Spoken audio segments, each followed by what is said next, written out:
창세기 9장 18절에서 29절 말씀을 한 절씩 교독하겠습니다. 방주에서 나온 노아의 아들들은 셈과 함과 야벳이며 함은 가나안의 아버지라. 노아가 농사를 시작하여 포도나무를 심었더니 가나안의 아버지 함이 그의 아버지의 하체를 보고 밖으로 나가서 그의 두 형제에게 알림해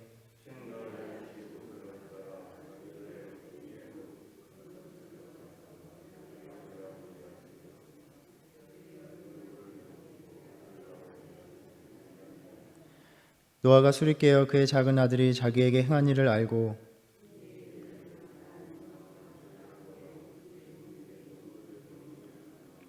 또 이르되 셈의 하나님 여호와를 찬송하리로다. 가나안은 셈의 종이 되고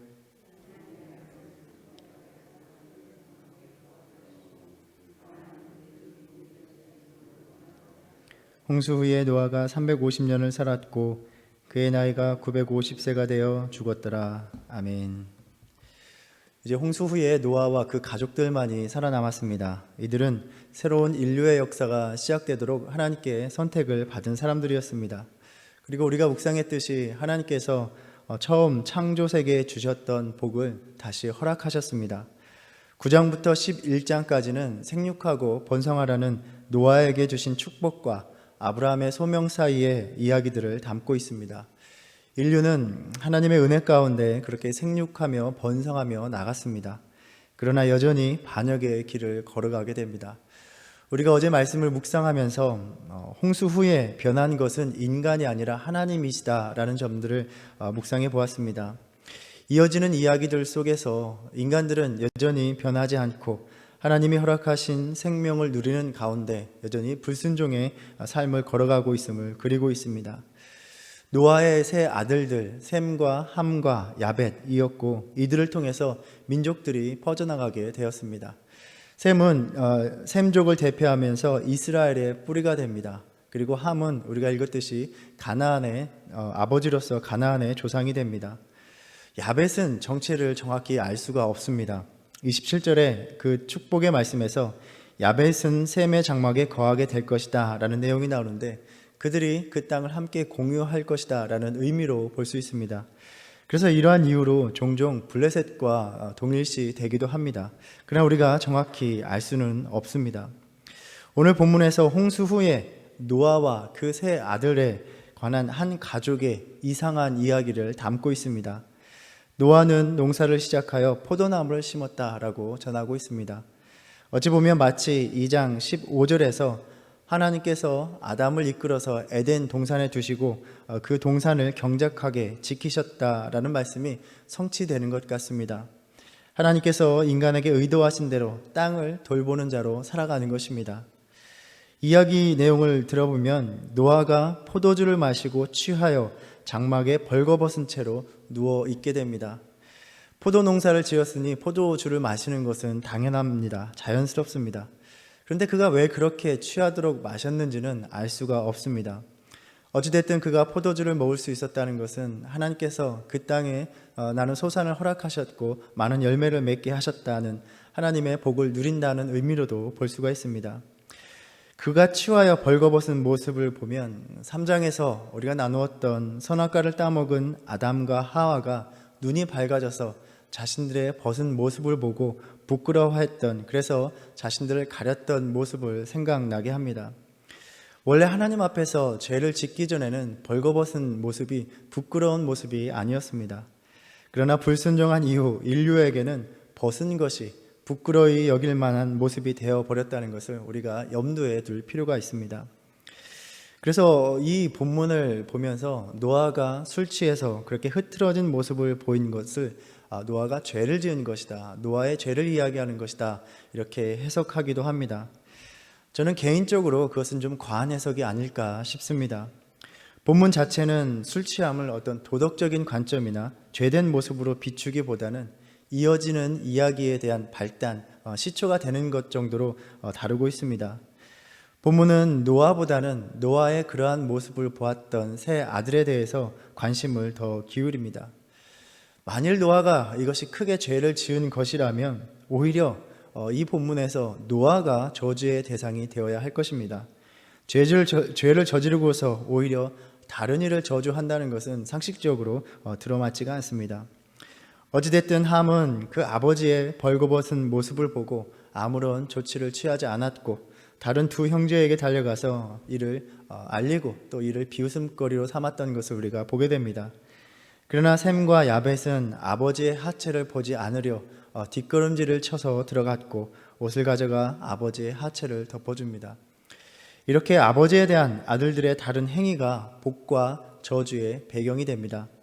부모를 공경하라는 계명과 연결시켜서 이 말씀을 묵상해 본다면 자식들은 부모의 권위와 부모의 부끄러움 또는 부모의 비밀을 보호해야 한다라는 점으로 우리가 묵상해 볼 수도 있을 것입니다.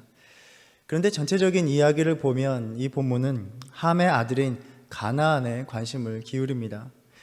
부모의 허물을 덮지 못하는 그러한 함의 불경한 행위로 인해서 결국 그의 아들 가나안이 저주를 받게 됩니다. 성경을 통해서 우리는 가나안 하면 부정적인 이미지가 있습니다. 가나안 민족들, 하나님 앞에서 온갖 죄를 저지르는 민족들. 그래서 우리는 가나안이 저주를 받는 것이 당연한 것처럼 또 이 본문을 받아들이기도 합니다. 그런데 본문을 읽어보면 여기에서 가나안의 어떤 특정한 범죄 행위에 대해서 전혀 언급을 하고 있지 않습니다. 그저 함의 아들이다라는 언급이 있을 뿐입니다. 언뜻 이해가 되지 않는 것은 분명 아버지를 공경하지 않는 행동을 한 것은 함인데 왜 가나안이 저주의 대상으로서 언급되고 있는가 하는 점입니다. 또 한 가지 저에게 의문이 드는 점은 아무리 자식이 좀 불경스럽게 행동하였다 할지라도 이렇게까지 아버지가 그 자식과 후손에게 저주를 퍼부을 일인가 하는 것입니다. 비록 잘못한 자식의 분노가 일었다 하더라도 이렇게까지 후손 대대로 저주 아래 살기를 원하는 부모가 어디 있겠습니까?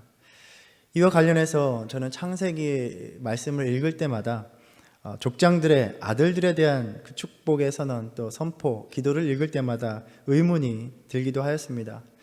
창세기 27장에 이삭이 야곱에게 축복을 다 해준 후에 에서가 자신에게도 축복을 해달라고 조를 때에 마치 빌복이 이제는 더 이상 남아있지 않는 것처럼 이야기를 합니다. 그래도 에서가 소리 높여 울며 자신에게 복을 빌어달라고 기도를 할 때에 요구를 할 때에 이삭은 이렇게 기도를 해줍니다. 너는 칼을 믿고 생활하겠고 내 아우를 섬길 것이다. 아니 이게 무슨 축복의 기도입니까? 또 자식에게 어떻게 그런 말을 할 수가 있는 것입니까? 오히려 안 하느니만 못한 것이 아닌가라는 생각이 들기도 합니다. 또 창세기 49장에서 야곱이 죽기 전에 아들들을 불러서 축복을 해줍니다. 그 아들 중에서 시므온과 레위에 대해서는 그 앞에서 이들의 폭력적인 행위로 인해서 벌을 받을 것이다 라는 내용이 나옵니다. 그 노여움이 혹독하니 저주를 받을 것이요 분기가 맹렬하니 저주를 받을 것이라. 이 두 지파는 나중에 영토를 얻지 못하고 특히 시므온은 일찍이 유다에 흡수되고 또 이스라엘의 중에 흩어지는 것을 우리가 볼 수 있습니다. 어렸을 적에 새해가 되면 저희 형제들이 꼭 하고 넘어가야 되는 일이 있었습니다. 아버지에게 가서 한 사람씩 축복 기도를 받는 일입니다. 자식들 하나하나 머리에 손을 얹고 기도해 주실 때에 온갖 받을 복은 다 헤아려서 그 말씀을 해주셨던 기억이 납니다. 그런데 성경의 아버지는 왜 이렇게 아들들에게 저주를 선포하느냐라는 것입니다. 오늘 말씀에는 함에게도 아니고 잘못을 저지르지 않은 가나안에게 그렇게 저주를 퍼붓고 있습니다. 그래서 우리는 여기에서 과연 성경이 전하고자 하는 의도가 무엇인가 묻지 않을 수 없습니다. 계속해서 우리가 창세기의 이야기들을 말씀들을 나누고 있지만 태초에 관한 이야기들은 이렇듯 우리에게 여러 가지 묵상과 또 상상을 하게 하고 또 여러 가지 해석적인 어려움과 문제들을 던져주고 있습니다. 오랜 전통으로 교회에서는 이 모세 오경이 모세가 저작한 것일 것이다 그렇게 간주해 왔습니다.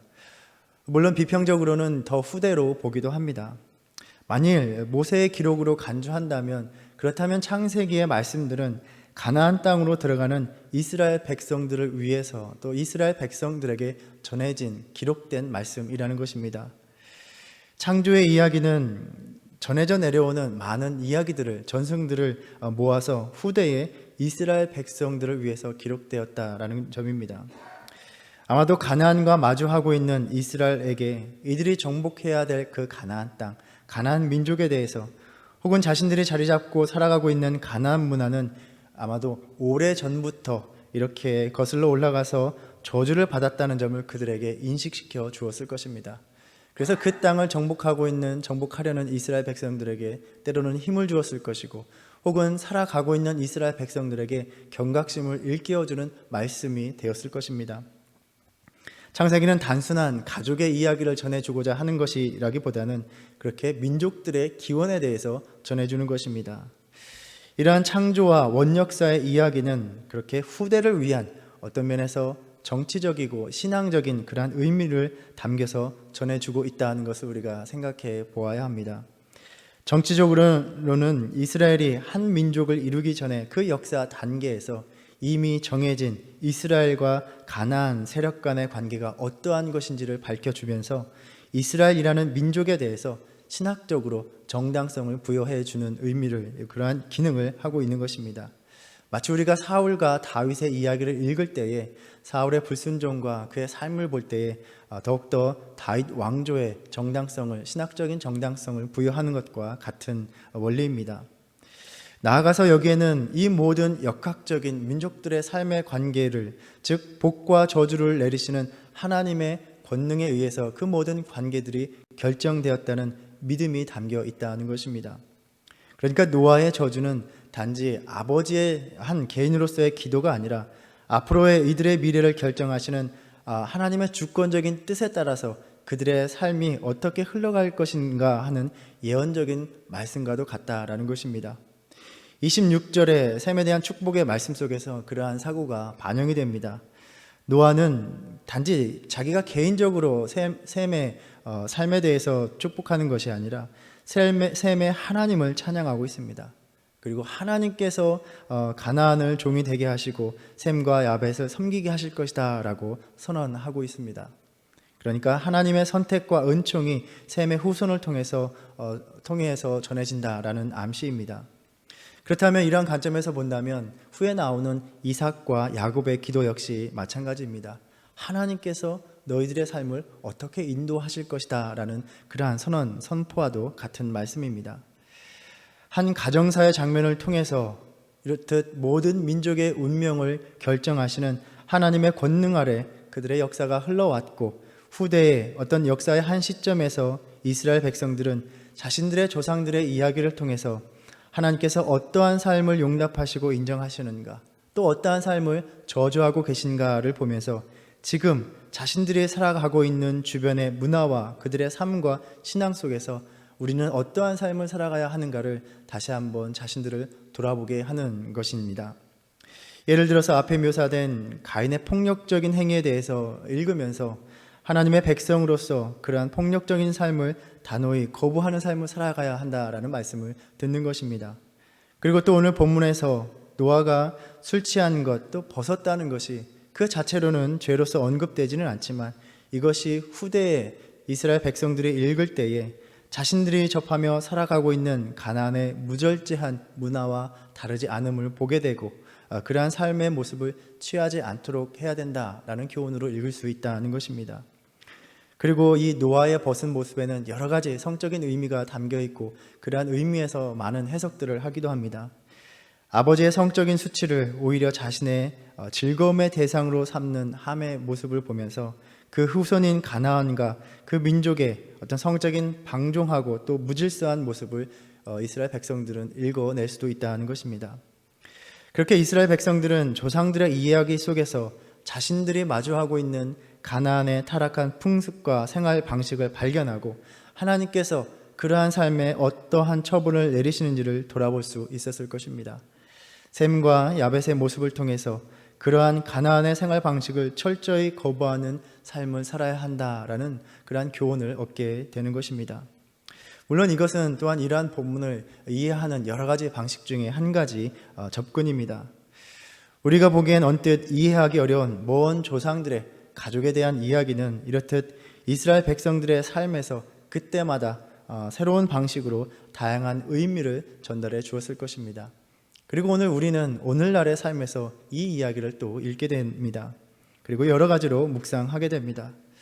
우리가 알듯이 노아는 참 흠이 없는 사람처럼 소개되었습니다. 의인이고 당대의 완전한 자고 하나님과 동행하는 자였습니다. 그런데 그가 술에 취해서 자신을 제어하지 못하는 상태가 되어버렸습니다. 우리는 구약과 신약의 말씀들을 통해서 술 취함에 대한 여러 가지 부정적인 말씀들을 듣습니다. 예를 들어 나시린들은 포도주나 독한 술을 마시지 않겠다 서약을 해야 했습니다. 그만큼 술에 대한 부정적인 영향을 성경은 또한 이야기하고 있는 것입니다. 비록 그것이 죄는 되지 않다 하더라도 우리가 우리 자신을 절제하지 않을 때에 죄의 취약한 상태가 된다는 것을 우리는 늘 깨닫고 경계해야 된다라는 말씀입니다. 어떤 면에서 보면 이 모든 사단을 만들었던 이유가 노아가 자신을 절제하지 못했기 때문에이기도 하였습니다. 우리의 신앙이 무너지는 것은 참 한순간입니다. 늘 우리 자신을 경계하며 믿음을 지키는 저와 여러분이 되어야 할 것입니다. 그리고 또 우리는 창세기의 이야기를 읽어볼 때에 하나님께서 만드신 그 가족 간의 위기를 여러 가지 장면을 통해서 보게 됩니다. 선악과를 따먹는 이야기에서 남편과 아내의 관계의 위기, 또 4장에서 형제 간의 위기, 그리고 오늘 말씀 노아의 이야기를 통해서 부모와 자식 간의 위기를 엿보게 됩니다. 부모의 부적절한 행동과 자식의 불공경함이 만날 때 그것은 축복하는 관계가 아니라 오히려 저주의 관계가 될 수 있다라는 것입니다.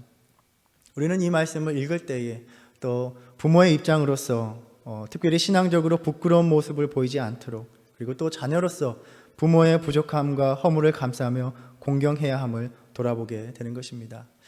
관계란 언제나 어느 한편의 일방적인 것이 아니라 서로에게 늘 비난을 돌릴 수 없는 것이 바로 관계입니다.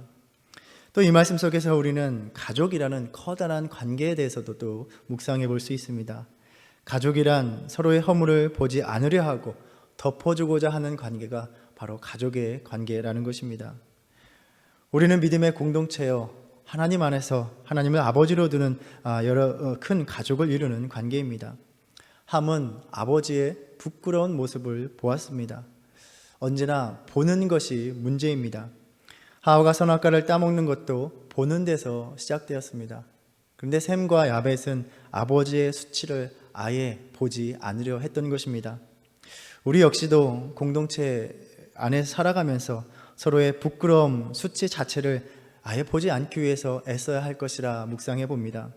그런데 돌아보면 남의 수치에 대해서, 남의 부끄러움에 대해서 그렇게 늘 궁금해하고 보려고 하고 드러내려 하는 안타까운 모습도 많이 보일 때가 있습니다. 왜 그런 것입니까? 우리가 그만큼 서로 사랑하지 않기 때문일 것입니다. 사랑하지 않기 때문에 남의 수치로 내 수치를 덮으려 하는 것입니다. 베드로전서 4장에서 주님께서 말씀하십니다. 만물의 마지막이 가까이 왔으니 그러므로 너희는 정신을 차리고 근신하여 기도하라. 무엇보다도 뜨겁게 서로 사랑할지니 사랑은 허다한 죄를 덮느니라. 우리의 공동체가 서로 사랑하는 공동체가 되기를 바랍니다. 그리하여 서로의 부끄러움을 덮어주고 가려주는 공동체가 되기를 바랍니다. 비록 노아가 함을 저주하였지만 그 저주를 이루시는 분은 하나님이셨습니다. 누군가의 수치를 드러낼 때에 그 모습을 하나님께서 다 보고 계십니다.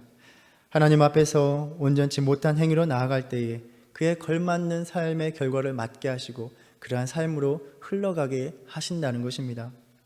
주님의 복이 우리의 삶에 충만하지 못한 것은 어쩌면 우리가 어떤 개인적인 경건의 부족함, 기도가 부족하고 그러한 말씀에 대한 삶이 부족해일 수도 있겠지만 하나님이 보시기에 사랑으로 형제를 대하지 못하는 우리의 삶 때문이기도 할 것이라 생각해 봅니다.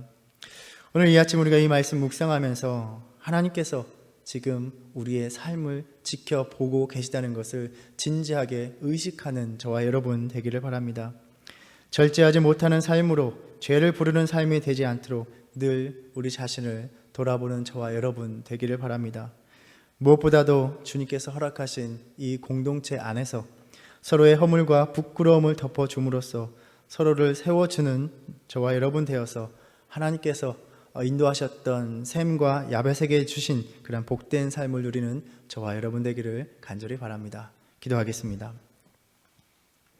주님, 우리가 변함없는 신실함으로 주님 앞에 서는 믿음이 되기를 바랍니다. 우리의 신앙이 무너지지 않도록 우리의 연약함을 붙들어 주시옵소서. 주님 앞에서 다른 이의 허물과 부끄러움을 감싸주지 못하는 삶으로 살아왔음을 고백합니다.